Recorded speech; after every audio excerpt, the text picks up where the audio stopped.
Perfect অনুষ্ঠান বাড়ির মতো ঝরঝরে ফ্রাইড রাইস আপনারা কিভাবে বাড়িতে তৈরি করবেন সেটাই শেয়ার করব। একদম অনুষ্ঠান বাড়ির মতো ঝরঝরে হবে, আর ঘিয়ের পরিমাণটা একটু কিন্তু বাড়িয়ে দিলে আরও বেশি টেস্টি হবে। আর তার সাথে মাংস না থাকলে কখনোই ফ্রাইড রাইস কিন্তু জমে না। তো তার সঙ্গে থাকবে কিন্তু মাংসের রেসিপি, একদম বাটা মশলা দিয়ে, একদম সহজ পদ্ধতিতে ঘরে থাকা সামান্য উপকরণ দিয়ে এই দুটো রেসিপি আপনাদের সাথে শেয়ার করব, দারুণ মজার। তো চলো দেখতে থাকো রেসিপিটা। নমস্কার বন্ধুরা, সবাই কেমন আছো? আশা করি সবাই ভালো আছে। নতুন একটা ভিডিওতে আপনাদের আরও একবার স্বাগত জানাই। আজ আপনাদের সাথে শেয়ার করব ভীষণ মজার একটা রেসিপি। সবাই আমরা কিন্তু ফ্রাইড রাইস পছন্দ করি, তার সাথে যদি মাংস থাকে তাহলে কিন্তু কোনো কথাই নেই। তবে অনুষ্ঠান বাড়ির মতো অনেক টাইমে কিন্তু আমরা ঝরঝরে তৈরি করতে পারি না, সেরকম টেস্ট আনতে পারি না। তো আজকের ভিডিও তাদের জন্য যারা এরকম ঝরঝরে করতে পারে না বা টেস্টি করতে পারে না, একদম সহজ পদ্ধতিতে দেখাবো, যাতে ভিডিওটা দেখে সবাই তৈরি করতে পারে একদম অনুষ্ঠান বাড়ির মতো ঝরঝরে ফ্রাইড রাইস, তার সাথে কিন্তু মাংস। তো চলো রেসিপিটা দেখতে থাকো, আশা করি ভালো লাগবে। তো রেসিপিটা শুরু করা যাক। রান্নাটা করার জন্য এইখানটা কিছু উপকরণ আছে। এইখানটায় আছে চাল, সেটা কিন্তু বাসমতি যে লম্বা চালটা সেটা নিতে পারেন, যে কোনো লম্বা চাল হলেই কিন্তু হবে। সামান্য উপকরণ এইখানটা মাংসের কিছু উপকরণ আছে, আর ফ্রাইড রাইস সেটার কিন্তু কিছু উপকরণ আছে। তো কড়াইতে ফার্স্টে জল বসিয়ে জলের মধ্যে নুন দিয়ে 1 চামচ ভিনিগার দিয়ে জলটাকে গরম করে দিয়ে দেবো। 1 ঘন্টা আগে ভেজানো যে চাল সেটা দিয়ে দেবো। 1 ঘন্টা বা আধ ঘন্টা আগে চালটাকে অবশ্যই ভিজিয়ে রাখতে লাগবে, আর জলের পরিমাণটা একটু বেশি দিতে লাগবে। এটা ভাতটা হতে হতে এই পাশে কিছু মশলা কিন্তু মিক্সারে পেস্ট করব। জিরে, আদা, তার সাথে দিয়ে দিলাম রসুন, পেঁয়াজ কুচি আর শুকনো লঙ্কা। খুব ভালো করে এটা পেস্ট করার পরে দেখুন একদম মিহি পেস্ট। এটা মাংসের সাথে ম্যারিনেট করে রাখবো, তাহলে রান্নাটা একেবারেই কিন্তু সহজ হবে, খুব সহজেই রান্নাটা হবে। ম্যারিনেট করে রাখবো মিনিমাম কিন্তু 30 মিনিটের মতো মাংসটা, তাহলে রান্না করতে খুব কম সময় লাগবে। আর এই পাশে মশলা বাটতে বাটতে কিন্তু আমার চালটাও বেশ ভালো সেদ্ধ হয়েছে, 90% মতো সেদ্ধ করলেই এনাফ। সেদ্ধ করার পর জলটা ঝরিয়ে কিন্তু নামিয়ে নিতে লাগবে একটা থালায়। খুব ভালো করে এটা কিন্তু ঝরঝরে করতে লাগবে।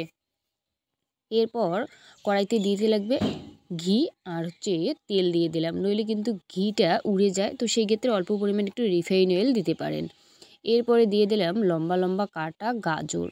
গাজরটা 2-3 মিনিট ভালোভাবে নাড়িয়ে নেওয়ার পরে দিয়ে দেবো বিনস। এই দুটো কিন্তু ভালোভাবে একটুখানি ভাজতে লাগবে 1 চিমটে নুন দিয়ে, তাহলে কিন্তু একদম ভাজাটা খুব সুন্দর হবে। আর অবশ্যই একটুখানি লাল লাল করে ভাজতে লাগবে। তার আগে দিয়ে দিলাম কিশমিশ, আর এইখানটায় ছিল কাজু, সেটাও খুব ভালো করে ভাজতে লাগবে। একদম লাল লাল করে ভাজা হলে পরে কিন্তু নামিয়ে নিতে লাগবে। আর ভাজাটা দেখুন ঠিক যেন এরকম হয়, আর কালারটা যেন নষ্ট না হয় বিনসের, তো সেইভাবে একটু করতে লাগবে। এরপর কড়াইতে আবার দিয়ে দিলাম ঘি, তাতে গোটা গরম মশলা, ছোটো এলাচ, বড় এলাচ, দারচিনি, লবঙ্গ, তার সাথে তেজপাতা দিয়ে খুব ভালো করে এটা নাড়িয়ে ফোড়নটা যখন খুব সুন্দর একটা সেন্ট বেরোবে, তাতে দিয়ে দেব যে সেদ্ধ চালটা মানে ভাতটা সেটা দিয়ে দেব। দেওয়ার পরে 1 মিনিট কিন্তু ভালোভাবে মিশিয়ে নেব। নেওয়ার পরে এইখানটায় যে ভাজা বিনস, গাজর, কিশমিশ আর কাজু এসছে সেটা দিয়ে দেব। দিয়ে খুব ভালো করে একটুখানি মিশিয়ে নিলে কিন্তু এটা বেশিক্ষণ রান্না করতে সময় লাগে না। মিশিয়ে নেওয়ার পর স্বাদ মতো একটুখানি নুন দিয়ে দেব। নুনের পরিমাণটা একটু কমিয়েই দিতে লাগবে, মাংসে যেহেতু নুন আছে সেই ক্ষেত্রে। আর এই টাইমে দিয়ে দেবো চিনির গুঁড়ো। চিনির গুঁড়োটা অল্প অল্প দিয়ে কিন্তু মেশানো লাগবে, একবারে দিলে পরে ভালো করে মিশতেই চাইবে না। তো ফার্স্টে দিয়ে দিলাম, তারপরেও কিন্তু আরও একটু মেশানোর পরে দিয়ে দেবো চিনির গুঁড়ো, তাহলে খুব সুন্দরভাবে কিন্তু এটা মিশবে। তো ঢাকনা দিয়ে রাখবো। তো সেকেন্ড টাইমের মেশানোটা আমি হয়তো দেখাতে পারলাম না ভিডিওর মাধ্যমে, যাই হোক অল্প অল্প চিনির গুঁড়ো দিয়ে অবশ্যই মেশাবেন, তাহলে ভালো হবে। এরপর ঢাকনা দিয়ে 2 মিনিট রাখার পরে কিন্তু লো আছে, এরপর ঘি দিয়ে আরও মিশিয়ে নামিয়ে নেব। তাহলে ঘি একটু লাস্টে দিলে ফ্লেভারটা ভালো থাকবে। আগে কিন্তু ঘি একটু দিয়ে নিলাম, পরেও একটু ঘি দিয়ে নেব, তাহলে না সেন্টটা খুব সুন্দর থাকবে নামানোর আগে দিলে। ফ্রাইড রাইস আমার একেবারেই রেডি। এরপর কড়াইতে দিয়ে দেবো সর্ষের তেল। অবশ্যই মাংসটা লোহার কড়াইতে রান্না করব, তাহলে টেস্টটা খুব সুন্দর আসবে। এরপরে দিয়ে দেবো পেঁয়াজ কুচি করা, তেজপাতা। একদম সহজ পদ্ধতিতে মাংস রান্না, আর ফ্রাইড রাইসটা কত সহজে তৈরি হল সেটা তো আপনারা দেখলেন। তেজপাতা দেওয়ার পরে দিয়ে দেবো ম্যারিনেট করা যে মাংসটা সেটা দিয়ে দেবো, দিয়ে অনবরত নাড়াচাড়া করব, একদম একটু লাল লাল করে ভাজতে লাগবে। তার আগে কয়েকটা দিয়ে দিলাম চেরা কাঁচা লঙ্কা, তবে ঝালটা নিজের স্বাদ অনুযায়ী। এরপর দিয়ে দিলাম হলুদ গুঁড়া। হলুদ গুঁড়া দেওয়ার পরে কিন্তু খুব ভালো করে কিন্তু নাড়িয়ে চাড়িয়ে নেব মিনিমাম 8 থেকে 10 মিনিট। এরপর দিতে লাগবে স্বাদ মতো নুন।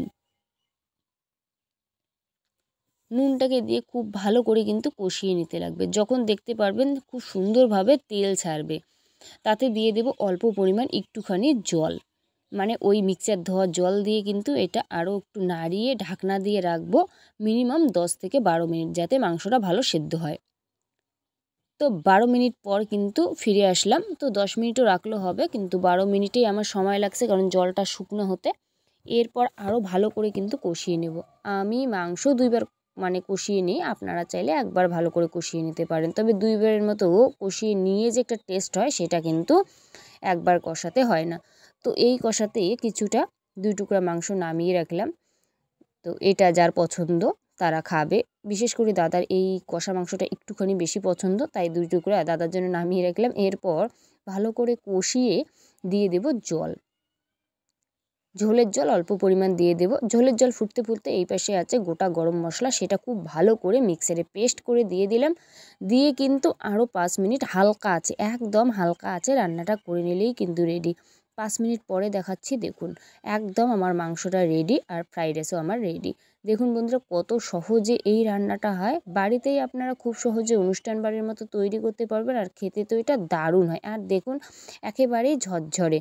যদি এই রান্নাটা ভালো লাগে তবে অবশ্যই বাড়িতে একবার ট্রাই করবেন, আর জানাতে ভুলবেন না এটা কীরকম হয়। আশা করি রেসিপিটা ভালো লাগবে। ভালো লাগলে অবশ্যই লাইক কমেন্ট শেয়ার করে দেবেন।